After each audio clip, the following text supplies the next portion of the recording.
William Ruto's inner circle is shocked by the recent plans to create the leader of opposition office with the constitution amendment push.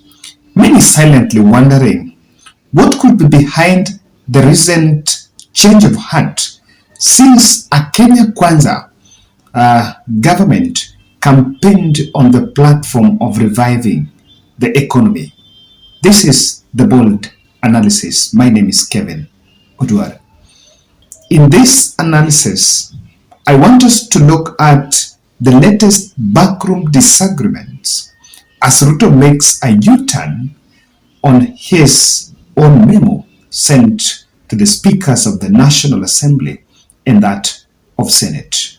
If you're watching this video for the first time, I want to humbly request you to subscribe to our channel, click the notification bell, and also like and share our video. I want to say thank you very much for those who normally share. Sometimes you get to Facebook, you get to Twitter, and even those who also take some snippets to TikTok. I'm not on TikTok, but I do sometimes bump on some videos. Guys, William Samoei Ruto consolidated an offensive campaign narrative against Raila Odinga and Uhuru Kenyatta on the premise of economy versus power-making constitutional changes after the BBI push that was backed by the handshake. And even after Supreme Court blew off the BBI, he and Rigathi Gachagua sustained a narrative against Raila's campaign, or rather the Azimio team, that they were out only to make power and the priority for Azimio was on constitutional push vis-a-vis that of Kenya Kwanza that was targeting to lift the lives of the Kenyan people. This is a narrative that was sustained to the last rally that Kenya Kwanza held in Kiambu County. So as we talk now, just 3 months in office, there is a move that has come up for the creation of office of the opposition leader, and it has also been pegged by the 2/3 gender rule suggestion that is at the center of a row between William Ruto and his close political operatives. And I want to show you where the biggest headache is coming from. This is something that came up when William Ruto wrote a memo in his capacity as the president. And in that memo, he was maybe throwing in some suggestions for the parliament, the speakers of the two houses, to consider in a move that would be seen as a move to change the constitution. So it was creating affirmative action seats for the women, and that was suggesting 76 nomination slots for the women to receive the 2/3 gender rule. And there was also fines to get amendments, or rather acts of parliament to be amended so that the office of the leader of opposition is created. I've seen Raila team also taking a stock of the same and saying that nothing new from what the president is proposing. However, part of it is really taken from the BBI proposal. So the biggest challenge to this, and now William Ruto is now in dilemma, and the problem is Mount Kenya.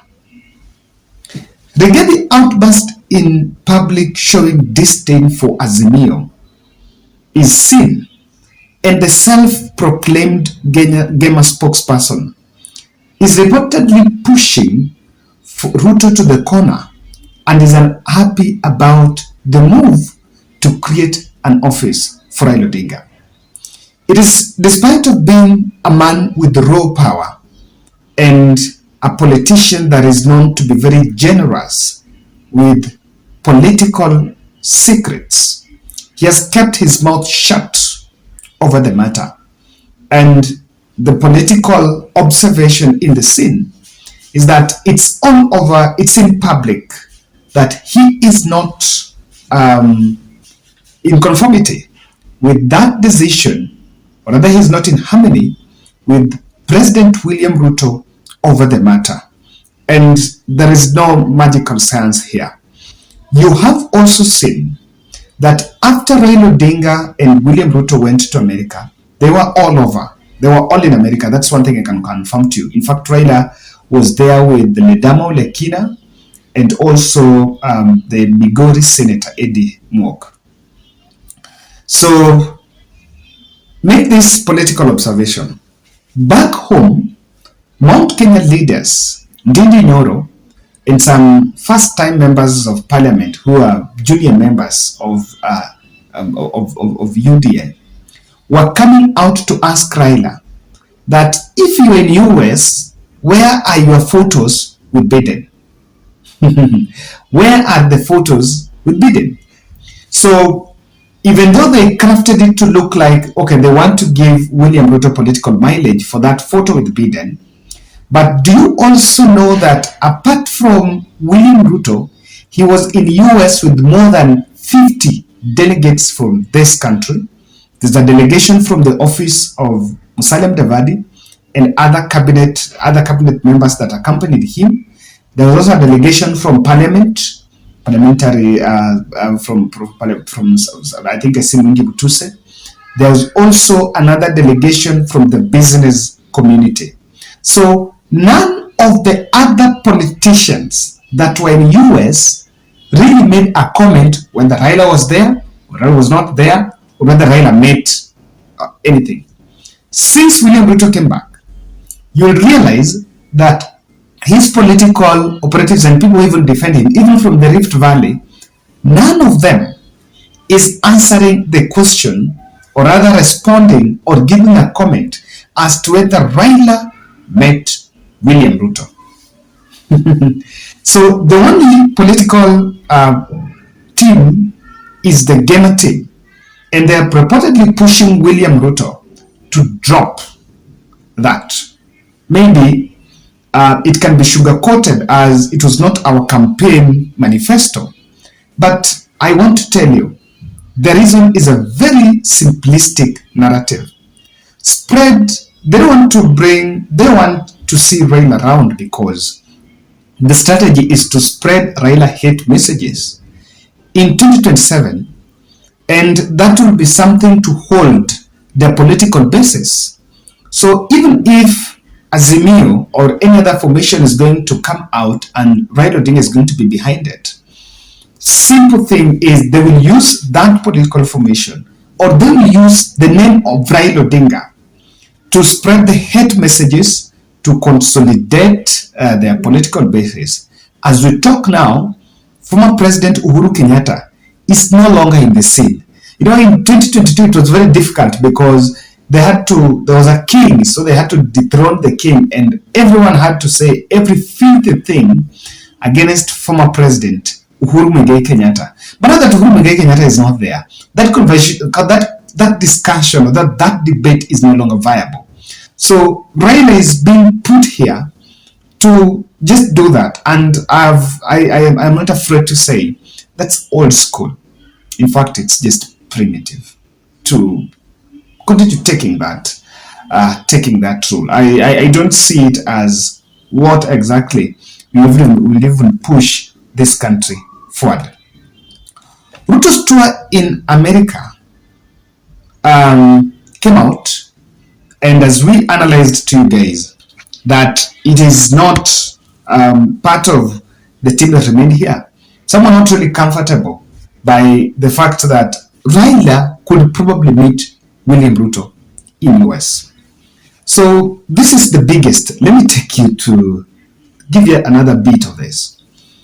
The other dilemma, apart from the Mount Kenya headache, is Ruto move will also be used to skin him off and show political hypocrisy, as this will destabilize his political or his voting constituency who voted for him, with, when Ruto campaigned, and I remember even former President Uhuru Kenyatta saying, that is just sweet talk on lifting the standard of living, or rather making the standard of living better for the people.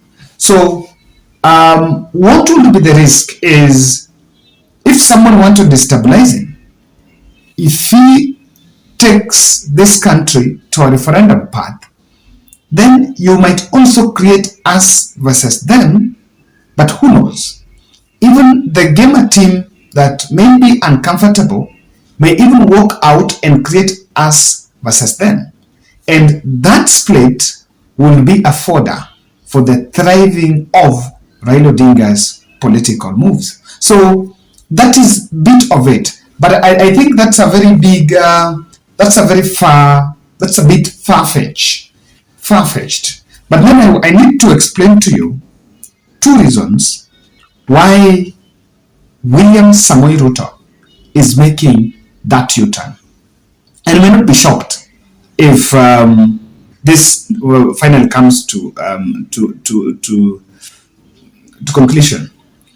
While increasing the cost of living, while that pledge is it was very emotive, addressing the class aspect, but it's the most complex political pledge to redeem, and it may never be felt.